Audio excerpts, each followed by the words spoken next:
وحشتني جدا يا أسطورة. جايلك النهاردة بالجزء الجديد من حكاية بطلنا يوكي، ملك الشياطين اللي بيقع في حب واحدة من الأبطال وبيقرر يضحي بالمملكة عشان يكسب قلب حبيبته. بس بيتقابلوا تحديات صعبة ومعارك أسطورية، وبيتخلى عن كونه ملك الشياطين وبيتحول لبشري طبيعي. فلو ما شفتش الجزء اللي فات من حكاية يوكي، هتلاقيني سايبهولك في اللايك اللي فوق أو تحت في وصف الفيديو. وقبل ما نبدأ، عايزك تنزل تعمل لايك أسطوري وتشترك في القناة عشان نوصل 250,000 مشترك قبل نهاية الشهر ده. فمن غير ما أطول عليك، جهز لي مشروبك الجميل. وكل سنة وانت طيب يا أسطورة، ورمضان كريم علينا ومن غير رغي كتير. يلا بينا نبدأ الحكاية. وبيكون في مجموعة شكلها غريب واقفة على السطح، وشكلهم كده مش ناويين على الخير أبدا. وبيكون في واحد فيهم ماسك كتاب سحري، شكله زهقان وبيقول: إيه الملل ده يا جدعان؟ وبنعرف إن فترة الحظر بتاعته انتهت، بس مش عارف يشوف سيليا ويوكي. وهو بيتمشى بيقابل كلايف في وشه وبيسلم عليه: يوكي هتليق على لبس الخدامات اللي انت بتحبه. كلايف بيعرفه إنه مش بيحب حاجة غير لبس الخدامات. وفجأة يوكي بيلاقي معطف أسود طويل وشكله فخم جدا، وبيكون بيعرفه إن ده الشكل اللي كان بيحلم بيه من زمان. كلايف بيقول له: شكلك عبيط وشبه العيال الصغيرة، انت أكيد مش بتتكلم بجد يعني. وعمنا يوكي بيصرخ بصوت عالي: هو انت مش هتجازي النهاردة ولا ايه؟ ايه اللي جابك يا عم؟ ما صدقنا ارتحنا منك. وبتتفاجأ أول ما بتلاقي واحد شبه باتمان داخل عليها وبتقول له: هو الوحش الجديد ده هيشتغل معانا ولا ايه؟ وبتقول: اختار أي واحدة تعجبك. يوكي بيقول لها: هاتيهم كلهم بالبركة، كده الرزق بيحب الخافية برضه. والبنت بتتصدم من كلامه ومش مصدقة إنه هياخد 4 مهمات مرة واحدة. ويوكي بيروح أول مهمة بالزي الجديد، وبيكون بيقاتل تنين الغابة المتوحش. فبيطلع فوقه بسرعة وبيستخدم سيف البرق بتاعه، والتنين بياخد صعقة. وبقى المغامرين بيكونوا منبهرين بيه بعد ما قتل التنين. وكلايف بيعرف إن يوكي طلع موهوب فعلا وخلص ال3 مهمات التانيين بسهولة. كمان بيفتحوا في وشهم، وأول ما بيشوفوا العين اللي جواها بيغمى عليهم على طول. والساحر ده بيكون جايب معاه زمايله هاري ولوسي، وبيقول لهم: يلا اتحركوا بسرعة، ما عندناش وقت. والراجل بيترعب منهم وبيقع على الأرض في الآخر. والساحر بيعرفهم إنهم ياخدوا كل حاجة موجودة هنا. وهاري بيقولوا: إحنا مش ناويين نأذيك يا عمة، بس لو فكرت تضرب البطل. وبيقولوا: أنت مش هتقدر تهرب من فارس البرق الأسود. ويوكي بيعرفهم إنه جاي يخلص المهمة في السريع ومن غير مشاكل. وهاري بيقول لهم: مين العبيط ده يا جدعان؟ الجو نازل عليه بالمطرقة. فبيتفضى الضربة بسرعة وبيكسروا الصندوق. ويوكي بيقول لهم: جه هو وقت القتال الحقيقي. وبيضربهم بسيف البرق وبيكهرب لوسي. وبعدها بيخلص وبيفضل يضغط على الساحر لحد ما بيكسبه ويهجم عليه بسرعة وبيوقعه على الأرض في الآخر. والواد بيفضل يصرخ من الألم. ويوكي بيقول له: انت بتهزر ولا ايه؟ انا ما قربتش منك. هدايا وعمنا يوكي بيكون متفاجئ من الموضوع، وبيعرف انهم بيحتفلوا بالفالنتاين زينا. وبيوصل رايفن ودايوج عشان يقبضوا عليهم. ويوكي مش فاهم ايه اللي جابهم. بيقول لها: ما تفهميش غلط، دول حرامية والله وانا قبضت عليهم. وبيعرفهم انه خلص مهمته والباقي عليه مهمة واحدة. وفجأة بيختفي من المكان والفرسان بيخافوا.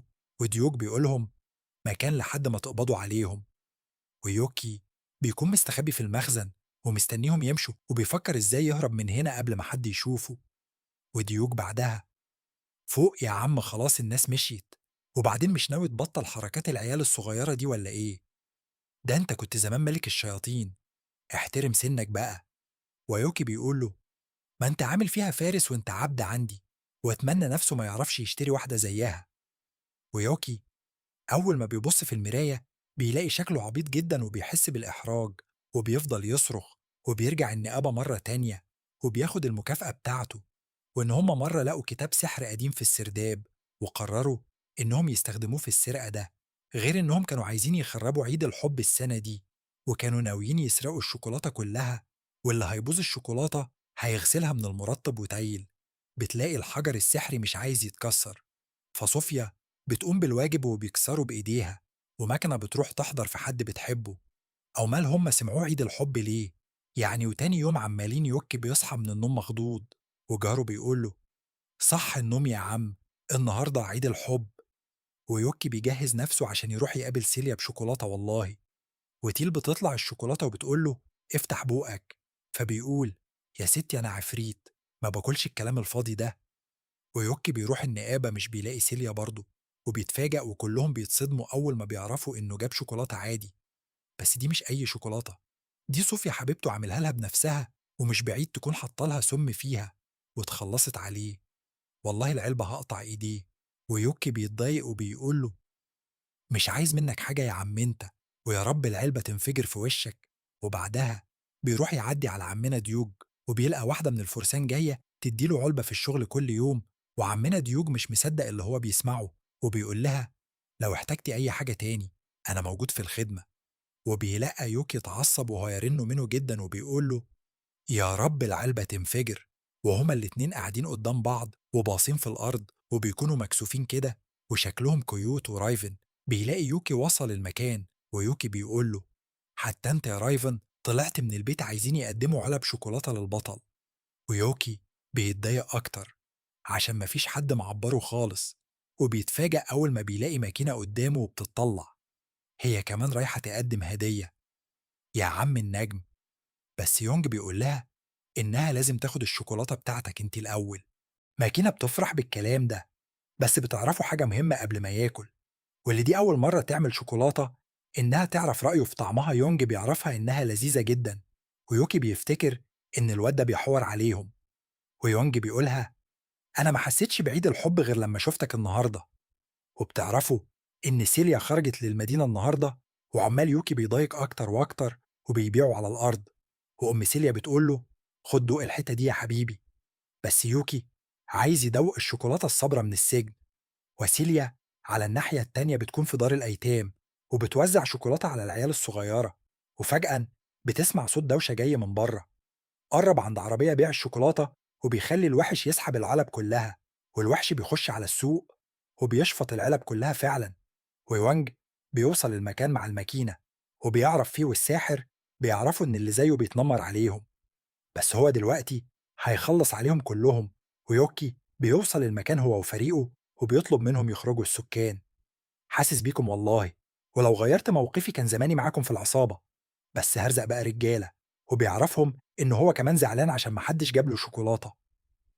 النهاردة هما التلاتة، وبيضرب لوسي وهاري بيوقعهم في الأرض. والسحرة بتفضل تضرب على يوكي بتاع وسط النار. ويوكي كل شوية بيلاقي النار تطلع له من ورا. ما تقفش معايا وخليك في صفي، والأهم طايلني وطايلك في نفس الوقت. يعني يوكي بيقول لها مين قالك كده؟ أنا مش هستسلم غير لما أخد شوكولاتة من البنت اللي بحبها. وسيليا بتكون الشوكولاتة على آخر اليوم. ده أنت عيل تافه بصحيح، وإنك تاخد هدية من حد مش مهم حاجة بتصدع الواحد يعني. يوكي بيقول لها أنت فاهمة غلط، وطالما هم عملوا الشوكولاتة دي يا شغالة موجودة معاهم. وفي واحدة منهم بتبقى بتاعت سيليا ويوكي. أول ما بيشوفها بيتضايق جدا، وعملنا نيفن بيروح عشان يهجم عليه. بس واحدة من الحراس اللي معاه بتمنعه وبتقول جايبها له. وفجأة بيضرب تعويذة باري قوية جدا بتدمر الوحش تماما، والبنت خلاص هتقع على الأرض. بس بتلاقي حد يلحقها، والبطل بيكون مستغرب إن هي طلعت بنت، وبتعرف إن الكل كان بيكرهها ومحدش بيرضى يقرب منها. لكن البطل بيعرفها إن شكلها حلو وجميل كمان. بس هي طبعا بتكون مش مصدقة، وبتعرف إنه بيجمعها الناس كلها بتحبه ومعجبة بيه. بس سيليا بعدها بتيجي وبتديله الهدية بتاعته، ويوكي بياخدها وبيكون فرحان جدا. بس كلهم بيقولوا إن البسكوت اللي معاه ده حلو جدا بيعمله، وكلهم متضايقين عشان هو الوحيد اللي جاله ده مميز عنهم. وعمنا يوكي بيطير من الفرحة، وده لما بيحس إن سيليا مميزاه عن باقي أصحابها. ولحد ما هنا كان النص مقطوع عندك، لو عندك التكملة ابعتها وأصلحها بنفس الطريقة. كده تمام يا وحش.